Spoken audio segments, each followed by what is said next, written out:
네, 안녕하세요. 여러분들의 구독과 좋아요로 이 채널이 유지되고 있습니다. 항상 구독자님, 멤버십 회원님들에게 감사하다라고 말씀을 드리면서, 자, 이번 내용은 비트마인 실적 내용과 그 다음에 추가적으로 지금 앞으로 방향성이 어떻게 흘러갈지에 따른 내용을 좀 간략하게 한번 준비를 해보았습니다. 같이 한번 보도록 하시죠. 이번에 이제 비트마인 실적이 나왔는데, 이게 전분기 대비 실적이다 보니까 상당히 양호한 흐름이 나왔는데요. 이게 이제 이거가 중요한 게 아니고 그 다음 실적이 상당히 중요하다라고 볼 수가 있습니다. 근데 여기에서 핵심적인 내용은 쏙쏙 다 피해 나갔다. 그러니까 알맹이가 없다. 이렇게 보시면 될 것 같습니다. 왜 알맹이가 없냐? 하나씩 좀 짚고 넘어가도록 하겠는데요. 일단은 이 스테이킹 비율이나 가장 중요한 앞으로 비트마인이 어떻게 운영하겠다라는 내용들이 1월 15일 기준점으로 정해가지고 이야기를 한다라는 것입니다. 그렇다 보니까는 제일 중요한 내용들이 다 뒤로 미루어졌다. 그리고 이제 여기서 좀 특징적인 내용 중에 하나는 주당 0.01달러 연간 배당금을 선언한다라고 이야기가 나왔는데요. 여기서도 이제 포인트는 0.01달러면 왜 줄까? 이제 어떤 분은 또 좋게 해석을 하더라고요. 그럼에도 불구하고도 우리가 여유 자금이 좀 있으니 이 정도라도 줄 수 있을 만한 그런 거를 좀 표현했다라고 이렇게 이야기를 하지만 저는 오랫동안 또 미국 주식도 투자를 많이 해봤습니다. 이거는 의미가 없습니다. 생각보다. 그냥 형식적인 부분의 툴에 넘어가면 안 된다는 겁니다. 여기에 너무 많은 의미를 넣는 건 전 좀 비추하다라고 생각을 하는 것 중에 하나가, 제가 오래 해봤으니까 여러 가지에 있는 경험을 많이 겪었잖아요. 미국 주식 같은 경우에는요, 특히나 배당금만 올려주었다라고 하더라도 그 망하기 직전 전날 때까지 올려주고 지급을 해주는 형태가 대다수 많았습니다. 그래서 웬만하면은 믿지 말라는 이야기를 했던 이유가 그런 거라고 보시면 될 것 같습니다. 그래서 이제 비트마인에 대해서 추이에서는 여기에서 이제 추가적으로 좀 나올 수 있을 만한 내용들, 알맹이들이 별로 없기 때문에 이제 여기서 좀 넘어가도록 하겠고, 대략 한 3% 정도 이제 좀 모였다라고 보시면 될 것 같습니다. 그 다음으로 이제 비트마인이 미실현 손실 비중이 좀 커지고 있는 실정인데요. 이게 이제 그 다음 실적까지 영향을 끼친다라고 하면 아마 전반적으로 알트코인이나 그 다음에 이더리움에 엄청난 영향을 또 받게 될 것이기 때문에 그 전에 이제 비트마인이 빨리 움직임을 캐치를 해야 된다라고 저는 생각을 하고 있는 실정입니다. 여기서도 이제 숏배팅 비중이 여전히 높은 형태를 계속 유지를 해주고 있는 모습을 좀 볼 수가 있기 때문입니다. 그래서 이제 엄밀히 따지면 스트래티지보다는 더 빨리, 더 좀 능숙하게 그렇게 좀 움직여 줄 거라고 저는 믿고 있는 실정이고요. 그 다음으로 이제 좀 볼 수 있는 것 중에 하나는 이제 비트코인 이야기를 좀 해보려고 합니다. 그레이스케일의 비트가 44만 개나 좀 매각을 좀 했다라는 내용이 있는데요. 이게 이제 엄밀히 따지면 이제 여러분들이 알고 있는 이제 GBTC 와 그 다음에 이제 여기에서도 IBIT라고 해가지고 블랙록에서 좀 많이 나오는 형태라고 보시면 될 것 같습니다. 그 다음으로 여전히 고래에 있는 포지션들도 여전히 던지는 고래들이 여전히 좀 많이 있다로 보셨으면 좋을 것 같습니다. 그 다음으로 또 보게 되면 이 블랙록 부분에 이제 대규모 환매 부분이 이루어져서 이게 좀 영향을 끼친 거 아니냐라는 이야기가 있기도 했는데요. 이게 가장 좀 현실적이지 않을까라고 보고 있는 실정입니다. 무슨 말이냐면, 자, 이게 아시아 기관 쪽에서 일단 환매가 나오다 보니까 위탁 해지되고 뭐 환매했던 기후 리스크 부분에 따른 수익성이 잘 안 나올 것 같다 보니까 이걸 좀 많이 해지를 했다라고 해요. 그렇다 보니까는 아무래도 이걸 좀 맞추고자 해서 어느 정도는 이제 나머지 ETF 쪽에 좀 환매가 좀 같이 들어오지 않았냐라는 썰이 있고요. 두 번째 썰은 어떤 이야기가 있냐면, 이런 이제 비테크 부분에 따른 이런 투자 자금의 이제 부채 비율이 사모펀드 쪽으로 갔는데, 이 사모펀드 쪽에서 갔던 이 불씨가 이제 연달아 이제 블랙록이나 이런 쪽에서도 이제 같이 위험 계열사, 블랙록이 계열사 쪽에 이제 약간 영향이 좀 끼치다 보니까 여기에서 또 문제가 터질 수도 있다 보니 환매가 연달아 나왔다라는 이야기가 있기도 합니다. 그리고 세 번째 이제 또 가설 중에 하나가 이제 금이 좀 많이 올라갔잖아요. 주식도 많이 올라가고 코인도 많이 올라가다 보니까 연달아 이제 이 자본이 뭐 일본 쪽에서에 따른 이제 양적 완화를 좀 많이 하다 보니 그 자본 가지고 이제 금이나 이제 코인, 특히나 코인이 최근에 JP모건에서 담보대출을 이제 승인을 해 주었죠. 그렇다 보니까는 이게 이제 코인 부분에 있는 담보를 잡고 금에다가 넣었다. 그리고 그 금이 또 주식, 또 그걸 또 담보로 해서 주식으로 넣었다. 그래서 담보에 담보를 거듭을 해서 이 풍차가 완성이 된 거 아니냐. 그렇다 보니까 레버리지가 연달아 많은 쪽에 영향을 끼쳤다라는 썰도 돌고 있는 실정입니다. 근데 무엇이 맞을지는 저도 잘 모르겠어요. 그래서 현 시점에서는 비트코인이 S&P 500에도 영향을 끼치고 있고 비트코인에게 따른 이런 현상이 앞으로 그러면 좀 잘 마무리가 될 거냐에 따른 추이를 좀 볼 수가 있을 것 같은데요.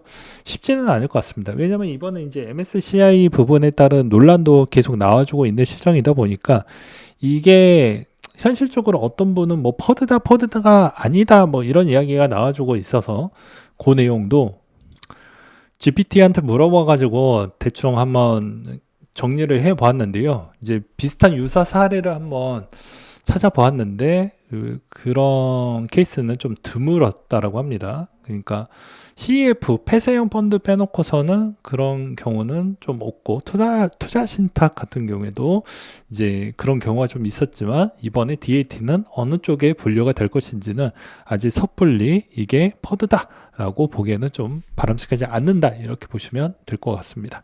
그래서 이번 이제 검토 결과가 1월 15일 날 나오게 될 것인데 그게 이제 얼마나 영향을 끼칠지도 좀 봐야 될 것 같고요. 그 다음에 이제 MSTR 제가 매번 이야기를 했지만 MSTR에 있는 공매도가 여전히 높은 위치에 있다라고 보시면 될 것 같습니다.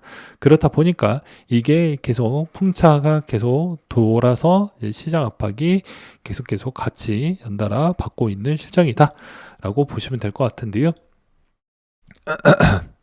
여기서도 이제 MSCI 관련 결정 부분이 협의 종료가 이제 1월 말에 어느 정도 있기 때문에 이 12월 달 정도 추이에 대충 알 사람들은 알 것으로 저는 보고 있는 실정입니다. 그리고 그 다음으로 또 볼 수 있는 것 중에 이번에 이제 블랙록 쪽에서 순 유출 비중도 계속 4주 연속 유출이 계속 이루어지고 있다는 점도 상당히 조금은 계속 모니터링을 해야 된다라고 볼 수가 있을 것 같고요. 이번에 이제 또 떠오르고 있는 내용 중에 하나가 JP모건이 이제 여기서 엄청난 공매도를 좀 쳤다라고 하는데요.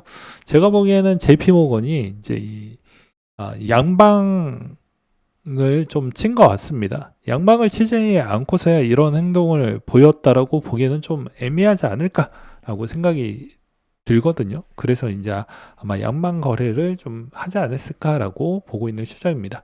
현 시점에서 이제 어떠한 포인트로 이제 우리가 투자에 접근을 하는 게 좀 바람직하냐라고 아마 많이들 물어보실 것 같은데 제가 보기에는 이 원달러와 유로 부분을 좀 같이 보시면서 대응하시는 게 맞지 않을까라고 보고 있습니다. 왜냐면 원달러가 지금 1478원대까지 올라갔거든요.